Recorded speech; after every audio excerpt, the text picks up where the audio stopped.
اعوذ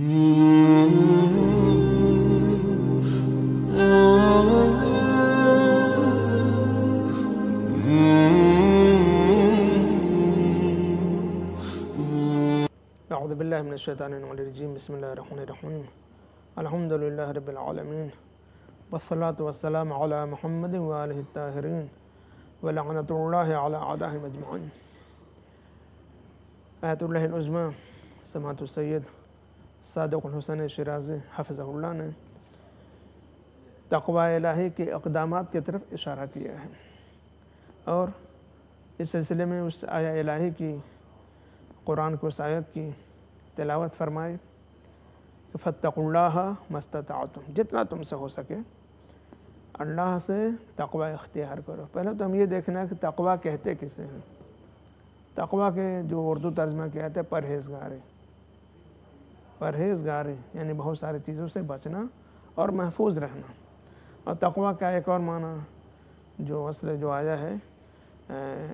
بچاؤ کے، تقوی کے معنی اپنے آپ کو بچا کر رکھنا، پرہیزگاری اور بچا کر رکھنا، یہ دونوں معنی کیے گئے ہیں۔ ظاہراً دونوں معنی ایک ہی ہیں، یعنی جب انسان ان تمام چیزوں سے محفوظ رہتا ہے، ان تمام چیزوں سے بچتا رہتا ہے جن سے پروردگار عالم نے منع کیا ہے، تو اسے تقوی کہا جاتا ہے۔ یہ تو ایک معنی ہے، لیکن تقوی کو اگر واقعاً دیکھا جائے اور عام کی نگاہ میں تقوی کسے کہتے ہیں، متقی کسے کہا جاتا ہے؟ جیسے کہ آج کی مثالوں میں اگر کوئی شخص کسی کمپنی میں، کسی فیکٹری میں، کسی کارخانے میں کام کر رہا ہوتا ہے تو اس کا جی تو چاہتا ہے کہ میں تھوڑا سا آرام کر لوں، کوتاہی کروں کام میں، کام تھوڑا کم کرنا پڑے، لیکن اگر اس پر کسی کی نگاہیں ہوتی ہیں تو پھر وہ کام میں کمی نہیں کرتا، کوتاہی نہیں کرتا، بلکہ وہ کیا کرتا ہے؟ کام میں لگا رہتا ہے۔ تو بیان یہی معنی، تو جب تک اس کو یہ احساس ہوتا ہے کہ مجھے کوئی دیکھ رہا ہے، میں کسی کی نظر میں ہوں، چاہے کیمرہ لگا ہو یا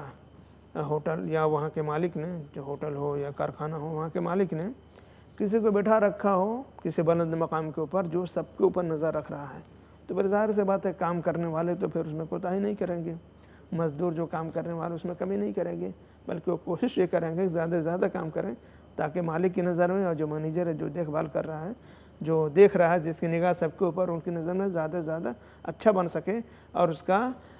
درجہ بڑھایا جا سکے۔ تو جب تک کہ انسان کے دل میں یہ بات رہتی ہے کہ ہمیں کوئی دیکھ رہا ہے، وہ کام بہتر کرتا ہے، اپنی ذمہ داریوں کو پوری طریقے سے ادا کرتا ہے، اسی کا نام تقوی ہے۔ تقوی کا مطلب یہ ہے کہ انسان کے ذہن میں یہ بات ہو کہ ہم یوں ہی نہیں چھوڑ دیے گئے ہیں، بلکہ پروردگار کی نگاہیں ہمارے اوپر ہیں۔ اگر اس بات کا احساس ہو جائے کہ پروردگار عالم ہمیں دیکھ رہا ہے، ہم اس کی نگاہوں کے سامنے ہیں، ہم اس کی نگرانی میں ہیں، اچھا کام کریں گے تو بھی وہ دیکھ رہا ہے، برا کام کریں گے تو بھی یہ دیکھ رہا ہے، اگر یہ چیز ہمارے دل کے اندر بیٹھ جائے تو اسی کو دلوں کا تقوی کہا جاتا ہے۔ وَمَنْ يُعَظِّمْ شَعَائِرَ اللَّهِ فَإِنَّهَا مِنْ تَقْوَى الْقُلُوبِ، کہ جو شخص اللہ کی نشانیوں کی تعظیم کرتا ہے تو یہ دلوں کا تقوی ہے۔ تو جب یہ خوف اور یہ امید دونوں چیزیں ہوتی ہیں، کیونکہ تقوی خوف اور امید کے درمیان کی ایک کیفیت کا نام ہے، ایک حالت کا نام ہے، جیسا کہ میں نے وہ آپ کے سامنے ایک مثال پیش کی ہے کہ جب تک کہ کوئی دیکھ رہا ہوتا ہے تو کام کرنے والا کوتاہی نہیں کرتا، مزدور جتنے سارے لوگ ہوتے ہیں، پہلی بات تو یہ کام کرنے میں کوتاہی نہیں کرتے ہیں، اور دوسری چیز یہ کہ بلکہ بہتر طریقے سے کام کرنے کی کوشش کرتے ہیں، کیونکہ انہیں پتہ ہے کہ اگر میں کوتاہی کروں گا تو سزا ملے گی، تنخواہ کٹ سکتی ہے، نکالا بھی جا سکتا ہوں، اور اگر بہتر کروں گا تو اور اونچا ہمیں درجہ ملے گا۔ تو بیانی یہی تعریف تقوی کی ہے۔ تقوی بھی ڈر اور امید کے درمیان کی ایک حالت کا نام ہے۔ انسان جب متقی بن جاتا ہے تو اس کے دل میں دونوں باتیں پائی جاتی ہیں کہ پروردگار عالم نے جن باتوں کا حکم دیا ہے، اگر میں اس سے سرتابی کروں گا، مخالفت کروں گا، نافرمانی کروں گا تو نتیجہ یہ ہوگا کہ وہ ہمیں سزا ملے گی۔ اب سزا دنیا میں ہی مل سکتی ہے، بیماریوں کی شکل میں، حادثات کی شکل میں، اور آخرت میں بھی مل سکتی ہے، برزخ میں مل سکتی ہے۔ بہرحال وہ ساری تفصیلات کی طرف کہ اگر مومن ہو تو اس کے لیے سزا کہاں کہاں مل سکتی ہے، کافر ہے یا منافق ہے تو اس کے لیے ظاہر سی بات ہے ہو سکتا ہے کہ دنیا میں اس کو اچھی زندگی نصیب ہو جائے، لیکن آخرت میں تو اس کو جہنم میں جانا ہے۔ پوری تفصیلات اس کی طرف نہیں جانا ہے۔ خلاصہ کلام اس مختصر وقت میں یہ ہے کہ تقوی خوف اور امید کے درمیان کی ایک حالت کا نام ہے۔ تو اگر انسان کوتاہی کرتا ہے، نافرمانی کرتا ہے، تو پھر اسے ڈر ہے کہ ہمارے ساتھ کچھ برا ہو جائے گا، اور اگر اچھا کام کرے گا کیونکہ نگرانی میں ہے، پروردگار عالم کی نگرانی میں ہے، اس کی نظر میں ہے کہ کون کیا کر رہا ہے۔ ایک بات، دوسری بات یہ ہے کہ ہمارا جو دونوں کاندھوں پر کرامن کاتبین ہمارے اعمال لکھنے والے ہیں، ہماری ہر حرکات، تمام حرکات و سکنات جو لکھ رہے ہیں وہ تو ایک ذرہ بھی نہیں چھوڑ رہے ہیں۔ اچھا کام ہم کر رہے ہیں تب بھی لکھا جا رہا ہے، برا کام کر رہے ہیں تب بھی لکھا جا رہا ہے۔ تو لہذا چونکہ ہر طرف سے ہمارے اوپر کیمرے سے زیادہ نگرانی ہو رہی ہے، تو پھر ہماری ذمہ داری کیا ہے؟ پھر بھی اگر ہم گناہ کر رہے ہیں، واجب کاموں کو چھوڑ رہے ہیں، اس کا مطلب ہے کہ تقوی میں کمی ہے، تقوی میں کمی ہے۔ ہمارے اندر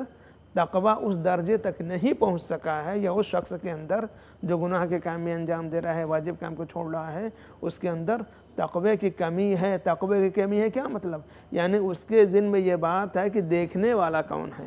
ہماری نگرانی کرنے والا کون ہے۔ تو جب اس بات کا احساس ہو جائے کہ نگرانی کرنے والا کون ہے، دیکھنے والا کون ہے، تو پھر تو کام ہو گیا۔